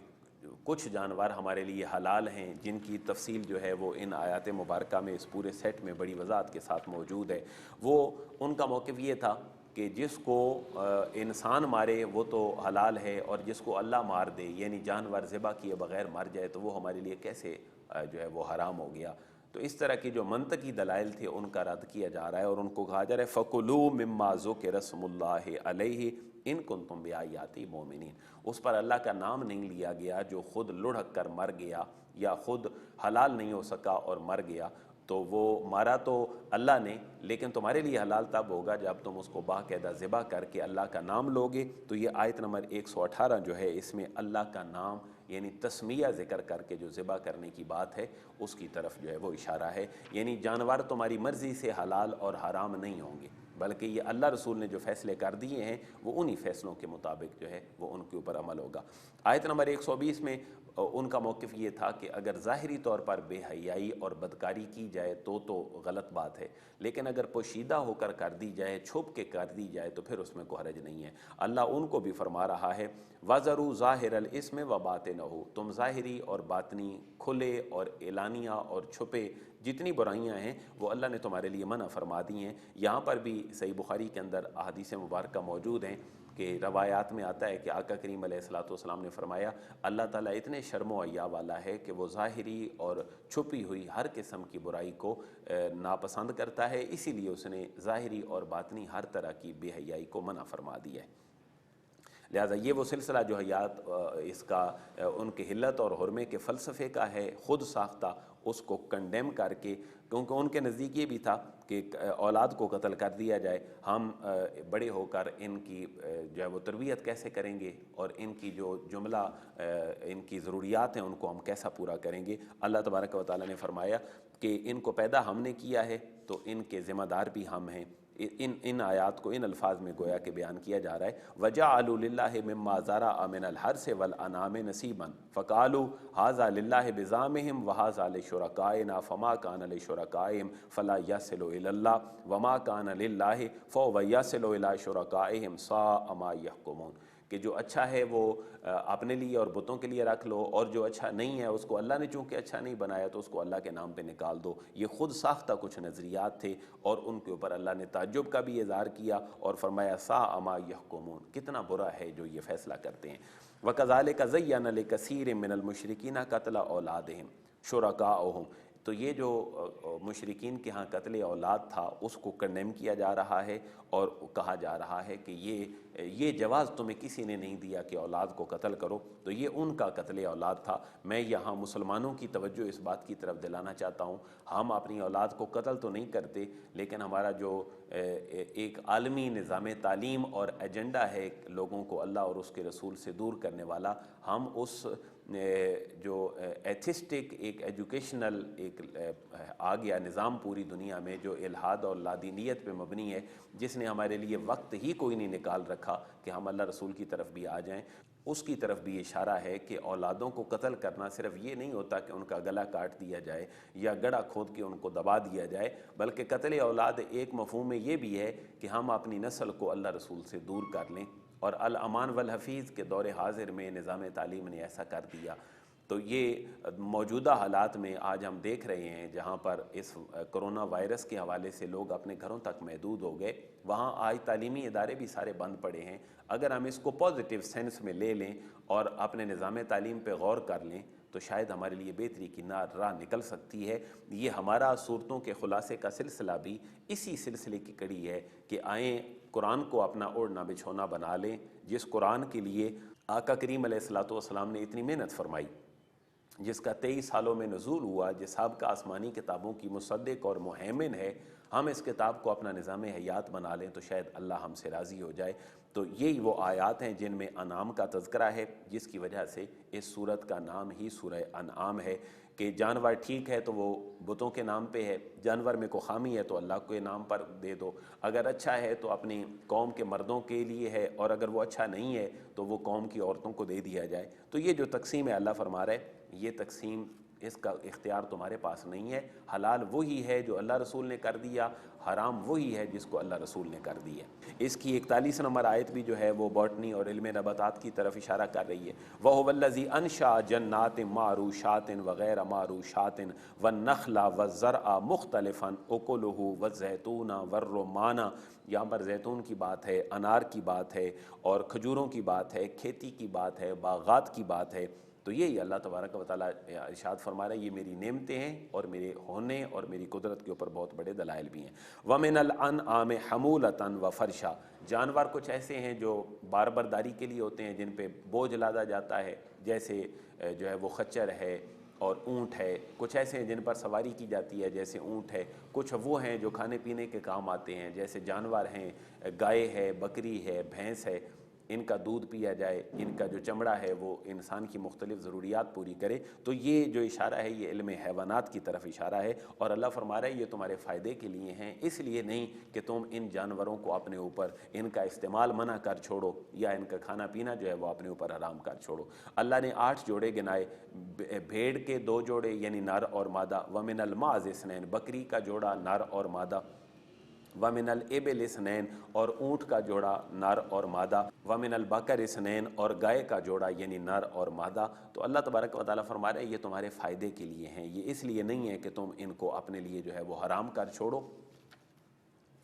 اور ان کو اپنے اوپر استعمال ان کا ممنوع کر دو۔ پھر اہل کتاب کی بات مثال کے طور پر اہل مکہ کے سامنے رکھی گئی ہے، خصوصاً 146 نمبر آیت میں، وَعَلَى الَّذِينَ هَادُوا حَرَّمْنَا كُلَّ ذِي ظُفُرٍ، کہ جو ناخنوں والا جانور تھا، جو پنجوں والا جانور تھا، جس کے پنجے کھلے ہوئے نہیں بلکہ جڑے ہوئے تھے، وہ اللہ نے پنشمنٹ کے طور پر ان کے لیے حرام قرار دے دیا، جیسے اونٹ ہے، شتر مرغ ہے، بطخ ہے، جس کا جو پنجہ ہے وہ جڑا ہوا ہے، کھلا ہوا نہیں۔ وہ انہوں نے چونکہ اپنے اوپر کچھ چیزیں حرام کی تو اللہ نے پنشمنٹ کے طور پر ان کے اوپر باقی ساری چیزیں جو ہیں وہ ممانعت کر دی ان کے لیے۔ تو اہل کتاب کا کچھ چیزوں کو اپنے اوپر حرام کر دینے کا جو ایک تاریخی واقعہ ہے وہ اہل مکہ کے سامنے بطور مثال رکھا جا رہا ہے کہ تم حلال حرام کا اختیار جو ہے وہ خود نہ لو، جیسے کہ اہل کتاب نے کچھ چیزیں اپنے اوپر حرام ٹھہرائی تھیں تو اللہ نے پنشمنٹ کے طور پر ان کے اوپر چربی اور چربی والے جو جانور ہیں وہ حرام قرار دے دیے تھے۔ یہاں پر آیت نمبر 146 میں ان کا تفصیلاً تذکرہ ہے، تو اللہ نے وہ ان کے اوپر جو جانوروں کی چربی ہے سوائے الا ما حملت ظہورہما، جو جانوروں کی چربی جو ان کی پشتوں کے اوپر ہے، او الحوایا او مختلط بعظم، یا جو ہڈیوں کے ساتھ ملی ہوئی چربی ہے، اس کے علاوہ اللہ نے چربی کھانا ان کے اوپر جو ہے وہ ممنوع کر دیا تھا۔ تو اہل کتاب کا یہ عمل اہل مکہ کے سامنے بطور مثال رکھا جا رہا ہے کہ تم یہ حلت اور حرمت کا جو اختیار ہے اپنے ہاتھ میں نہ لو، ورنہ اللہ ناراض ہو جاتے ہیں، اور اللہ کی ناراضگی پھر انسان کو کسی طرف کا نہیں چھوڑتی۔ یہ موضوع 150 نمبر آیت مبارکہ تک جو ہے وہ بیان کیا جا رہا ہے۔ 151 نمبر آیت مبارکہ سے لے کر 165 یعنی اس کے آخری آیت مبارکہ جو سورہ انعام کی ہے، یہ جو 15 آیات ہیں یہ اس سورہ انعام کا جو ہے وہ اختتامی اور اصلاحی خطبہ ہیں، جن کے اندر اہل مکہ کی اصلاح کی جا رہی ہے اور ساتھ جو گنتی کے چند مسلمان تھے ان کی بھی اصلاح کی جا رہی ہے۔ اور یہ جو 10 احکام اللہ نے 151 نمبر آیت کے اندر اور 152 نمبر آیت کے اندر بیان فرمائے ہیں، یہ 10 کمانڈمنٹس ہیں، اور ان کو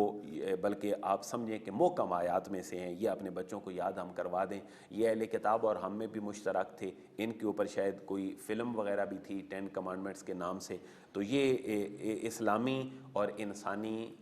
مدنی معاشرے کے اصول ہیں، 10 احکام، ان کو پلے باندھنا چاہیے اور ان کو بچوں کو یاد بھی کروانا چاہیے۔ 151 اور 52 نمبر آیت ہے، اللہ فرما رہا ہے محبوب آپ یہ اسٹریٹجی ان کے سامنے رکھیں۔ کل محبوب آپ فرما دیں تعالو اتلو ما حرم ربکم علیکم، آؤ میں تمہیں پڑھ کے سناتا ہوں اللہ نے تمہارے لیے کیا کیا حرام کیا ہے۔ یہ خود ساختہ فلسفوں سے آگے نکل آؤ۔ سب سے پہلا حکم اللہ تشرکوا بہ شیئا، اللہ کے ساتھ کسی کو شریک نہ ٹھہراؤ۔ نمبر 2 وبالوالدین احسانا، والدین کے ساتھ اس نے سلوک کرو۔ ولا تقتلوا اولادکم من املاق، اپنی اولادوں کو جو ہے وہ اس خوف سے قتل نہ کرو کہ بھوکے مر جائیں گے، رزق کہاں سے آئے گا۔ نحن نرزقکم وایاہم، ہم تمہیں بھی رزق دیتے ہیں اور ان کو بھی رزق دیتے ہیں۔ اگلا حکم ولا تقربوا الفواحش ما ظہر منها وما بطن، ظاہری اور باطنی یعنی اعلانیہ اور پوشیدہ جتنی برائیاں ہیں ان کے قریب تک بھی نہ جاؤ۔ آج انٹرنیشنلی لوگوں کا، انسانوں کا، اولاد آدم کا یہ مسئلہ بن چکا ہے کہ بے حیائی جو ہے وہ سر عام ہو چکی ہے، جس کی وجہ سے ہم اللہ کی پکڑ میں آ گئے ہیں، تو اس کی طرف دھیان کیا جائے۔ وَلَا تَقْتُلُوا النَّفْسَ الَّتِي حَرَّمَ اللَّهُ إِلَّا بِالْحَقِّ، انسانی جان کا قتل کرنا یہ بھی آج ایک عالمی مسئلہ بن چکا ہے اور قرب قیامت کی علامات میں سے ہے، جس کو حدیث میں حرج کے نام سے یاد کیا گیا ہے۔ اللہ فرما رہے انسان کو قتل نہ کرو۔ آج انسانوں کو قتل کرنا بڑی معمولی سی چیز بن چکی ہے۔ انسان اور مسلمان دونوں کو دیکھیں تو دونوں گاجر مولی کی طرح کاٹے جا رہے ہیں، مسلمان بھی کٹ رہا ہے اور انسان بھی کٹ رہے ہیں۔ ممالک کی پالیسیاں اور یہ ایٹمی طاقتیں بن جانا اور اس کے بعد بائیولوجیکل وارز میں چلے جانا، یہ انسانوں کا بنایا ہوا سامان انسانوں کے لیے ہی خطرے کی ایک گھنٹی ہے۔ اللہ فرما رہا ہے کسی انسان کو قتل نہ کرو الا بالحق، ہاں حق کے ساتھ۔ ان معاشرے کو امن کی طرف لے جانے کے لیے اس کی 2-3 جو ہیں وہ کیٹیگریز حدیث مبارکہ میں بیان ہوئی کہ ایک آدمی جو قاتل ہے اس کو بدلے میں قتل کر دیا جائے قصاص میں، ایک شادی شدہ جو زانی ہے اس کو رجم کیا جائے، اور ایک جو دین میں آ کر پھر جائے مرتد ہو جائے اس کی سزا قتل ہے۔ یہ الا بالحق کی مختصر تشریح ہے تاکہ تم غور و فکر کرو، اور یتیم کے مال کے قریب نہ جاؤ اور اپنا ناپ تول جو ہے اس کو پورا کرو۔ آج ہم دیکھتے ہیں معاشرے میں کہ ایک عام ریڑھی والا بندہ بھی ناپ تول میں کمی کرتا ہے، تو یقیناً یہ اللہ کے عذاب کو دعوت دینے والی بات ہے۔ اور جب تم بات کرو تو بڑے عدل والی بات کرو، لوگوں کے رکھ رکھاؤ کے لیے نہ کرو بلکہ اللہ رسول کی تابعداری میں بات کرو۔ وَلَوْ كَانَ ذَا قُرْبَىٰ،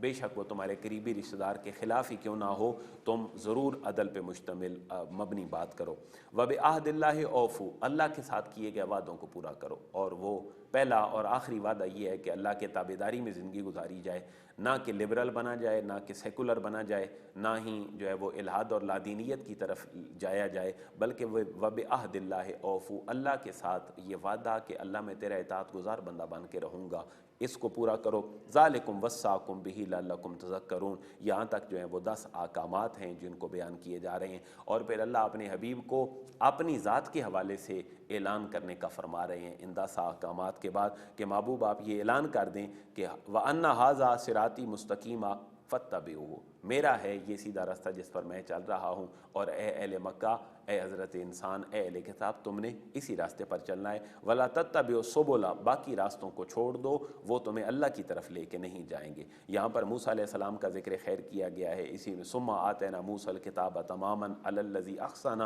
وَتَفْصِيلًا لِكُلِّ شَيْءٍ وَهُدًى وَرَحْمَةً لَعَلَّهُمْ بِلِقَاءِ رَبِّهِمْ يُؤْمِنُونَ۔ یہاں پر چونکہ اس صورت کے بعد آقا کریم علیہ السلام نے ہجرت فرمانا تھی مدینہ طیبہ کی طرف، تو ذہنی طور پر اہل مکہ کو اور مسلمانوں کو جو مکی زندگی میں مسلمان ہوئے ان کو ذہنی طور پر تیار کیا جا رہا ہے کہ وہ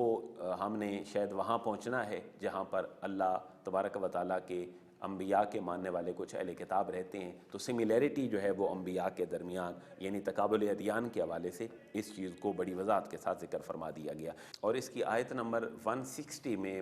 ایک اللہ تبارک و تعالیٰ کی بندہ پروری جو ہے اور غریب نوازی بیان کی جا رہی ہے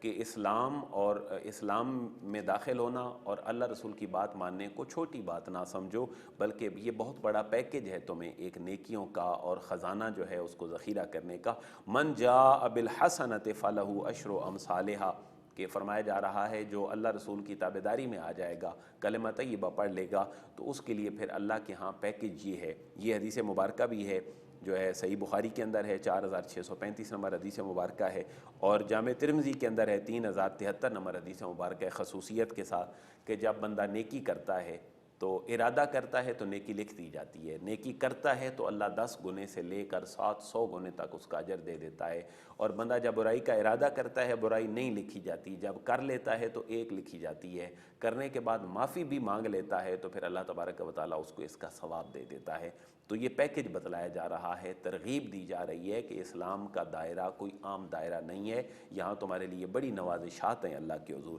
من جاء بالحسنۃ فلہ عشر امثالھا ومن جاء بالسیئۃ فلا یجزی الا مثلھا وہم لا یظلمون۔ آیت نمبر 161 میں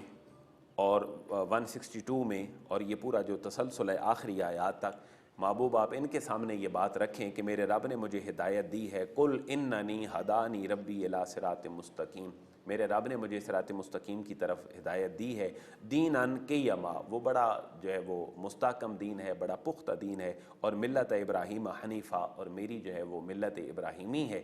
لہٰذا اس حوالے سے ان کو محبوب قریب بھی لائیں، آپ کا ملت ابراہیمی کا تذکرہ کرنا، ان کی اصلاح کر دینا ان کے لیے بھی فائدہ مند ہے، اور آپ کا جو عظیم مشن ہے دعوت و تبلیغ اسلام کا، اس کے لیے بھی بڑا عظیم ہے۔ وما کان من المشرکین، حضرت ابراہیم کی طرف خود کو منسوب کرنے والے اہل مکہ حضرت ابراہیم کبھی بھی مشرک نہیں تھے۔ قل ان صلاتی و نسکی و محیای و مماتی للہ رب العالمین، بلکہ نماز، قربانی، زندگی اور موت اللہ کے لیے ہی ہے جو رب العالمین ہے۔ یہی ابراہیم خلیل اللہ کا پیغام تھا، اور اے اہل مکہ یہی میرا پیغام ہے، لا شریک لہ، اس کا کوئی شریک نہیں، وبذالک امرت، اور اسی کا مجھے حکم دیا گیا، وانا اول المسلمین، اور میں ہی پہلا مسلمان ہوں۔ تو یہ سملیرٹی ہے جو حضرت ابراہیم خلیل اللہ اور آقا کریم علیہ الصلوۃ والسلام کے درمیان اللہ بیان فرما رہا ہے کہ محبوب آپ یہ اسٹیٹمنٹ ان کے سامنے رکھیں، شاید یہ آپ کے مزید قریب آ جائیں۔ اور آخری پھر جو آیت مبارکہ ہے وہ اللہ کی قدرت